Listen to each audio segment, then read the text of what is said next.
बोलिए भारत माता की। ऐसे नहीं, अब हेमंत अध्यक्ष है। भारत माता की, भारत माता की। मंच पर विराजमान नव निर्वाचित प्रदेश के अध्यक्ष आदरणीय हेमंत खंडेलवाल जी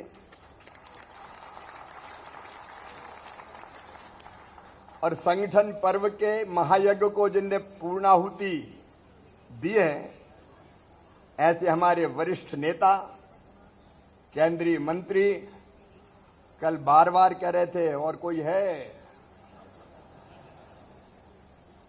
लेकिन आज उनके शुभ हाथों से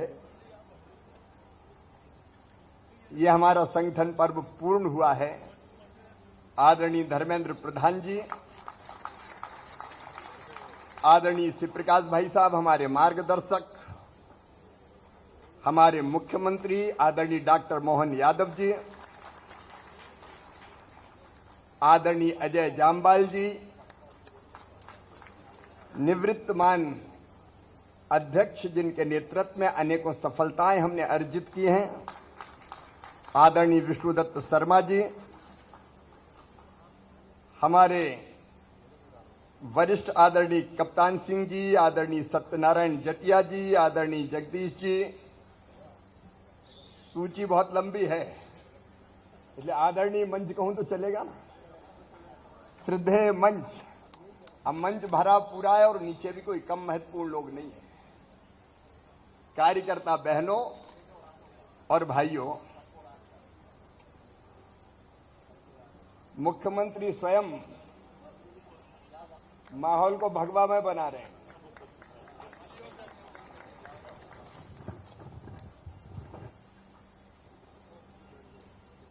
मौसम भी सुहाना हो गया है,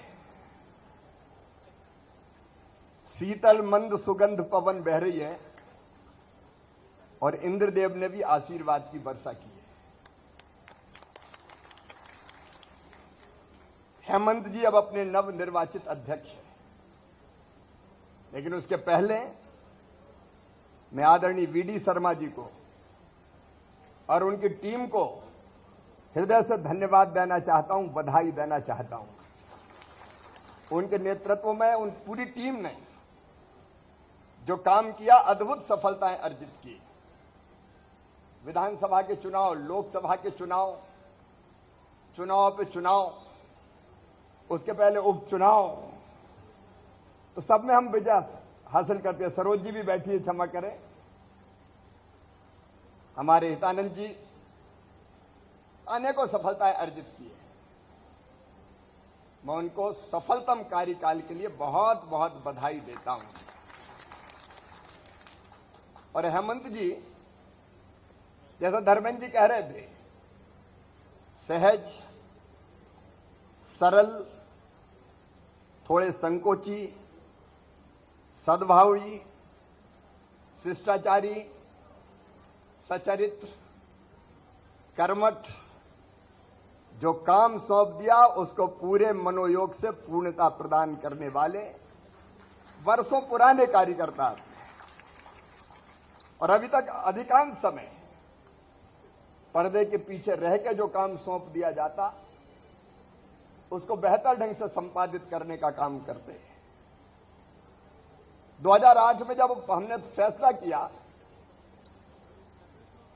कि उनको उपचुनाव लड़ना है लोकसभा का, तब मुझे 3 बार मना करने आए, नहीं रहने दो आप, नहीं रहने दो आप।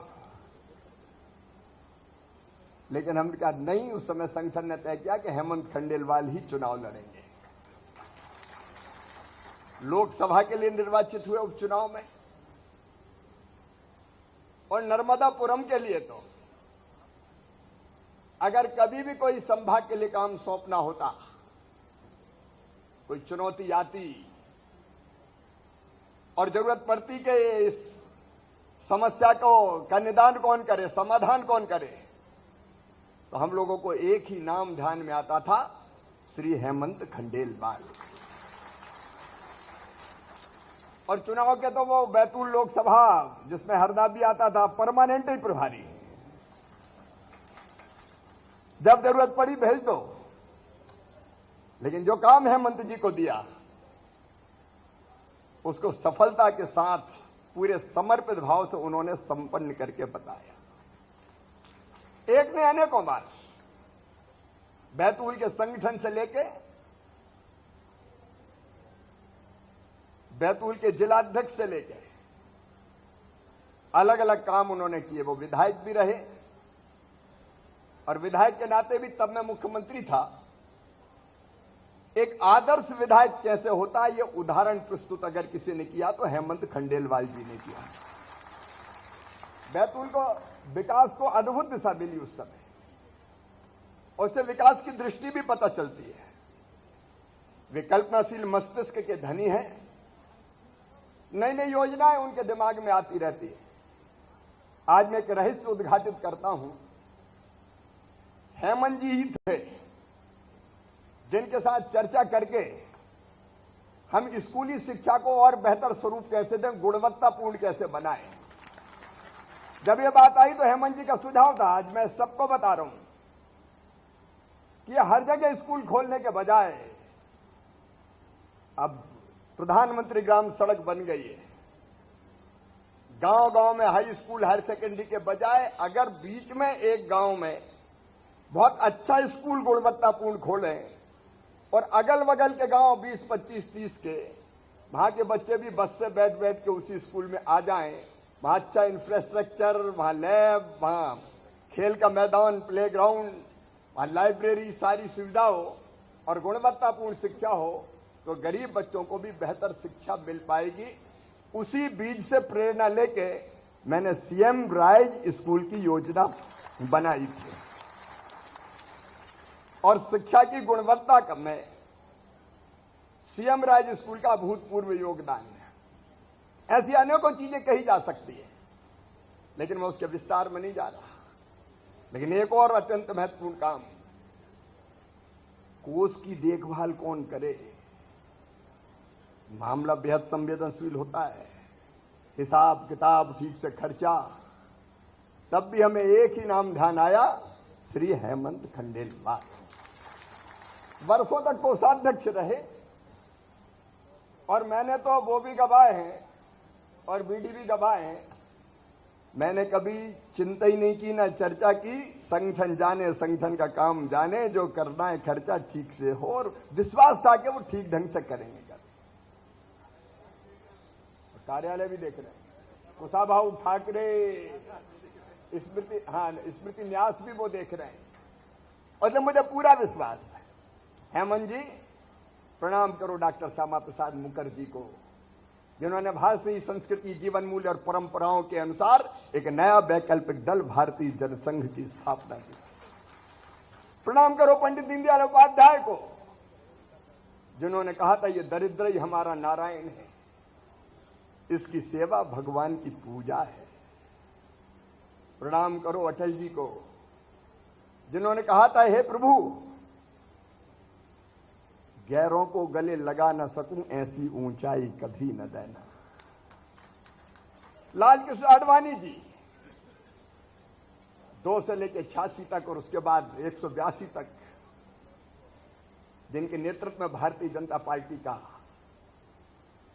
विजय का अभियान चला।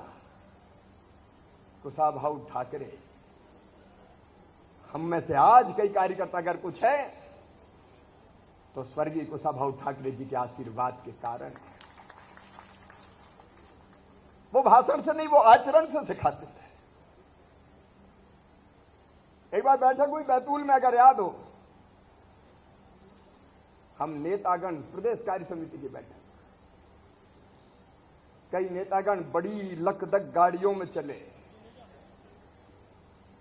ठाकरे जी से पूछा काहे से जाएंगे, तो उन्होंने चुपचाप बस स्टैंड की राह पकड़ी और राज्य परिवहन निगम गए, टिकट कटा के बस में बैठ गए। आचरण से सिखाते थे। उनकी तपस्या के कारण आज संगठन का यह स्वरूप है। उनके चरणों में आज प्रणाम करो हेमंत जी। प्यारेलाल खंडेलवाल जी, कितने नाम हैं। सुंदरलाल पटवा जी, कैलाश जोशी जी, कैलाश सारंग जी, नारायण प्रसाद गुप्ता जी, एक मालिका है हजारों लोगों की, जिन्होंने अपने खून और पसीने से भारतीय जनता पार्टी, पहले जनसंघ और भारतीय जनता पार्टी को सींच के आज ये स्वरूप प्रदान किया है। और प्रणाम करो आज जिनके नेतृत्व में 2014 में भारतीय राजनीति के क्षितिज पर एक नए महासूर्य का उदय हुआ, जिसका नाम है नरेंद्र दामोदर दास मोदी, जिन्होंने भारतीय राजनीति की दिशा बदल दी, दशा बदल दी। एक वैभवशाली भारत, एक गौरवशाली भारत, एक संपन्न भारत, एक समृद्ध भारत, एक शक्तिशाली भारत, एक विकसित भारत का निर्माण जिनके नेतृत्व में हो रहा है,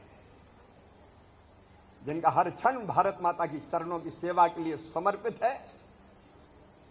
और आज पूरे विश्व में भारत की विजय पताका लहरा रही है।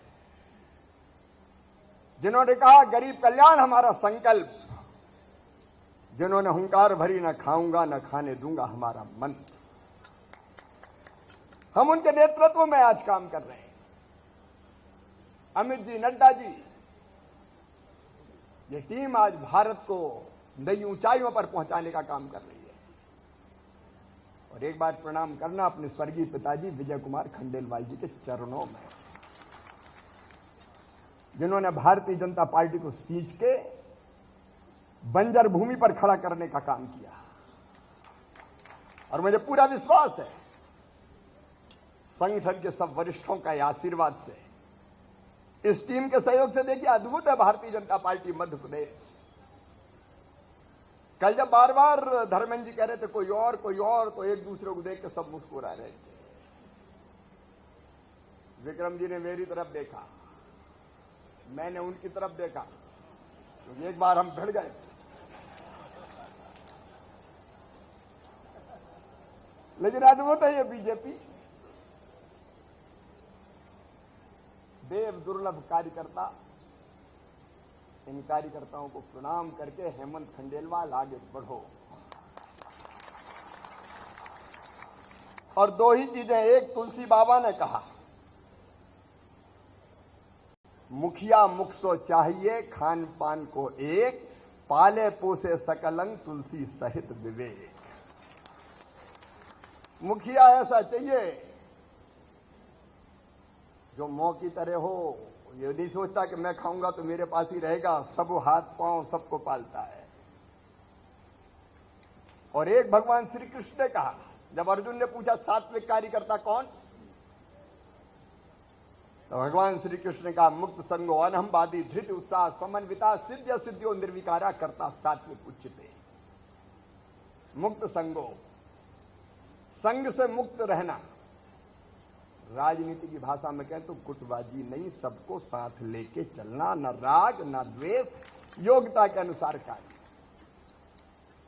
अनहमवादी मतलब अहंकार शून्य, वो आप हैं।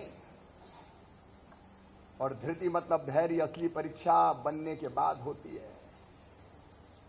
कई बार कदम कदम पे कठिनाइयां आती है, लेकिन धैर्य नहीं खोना, पूरी टीम के साथ मार्ग निकालने के प्रयत्न करना। वैसे आएगी नहीं कठिनाई, क्योंकि ये तो बहुत अच्छी टीम है। और उत्साह से सदैव भरे रहना। चुनौती बड़ी है, आसान नहीं है। 29 की 29 सीटें जीत चुके हैं।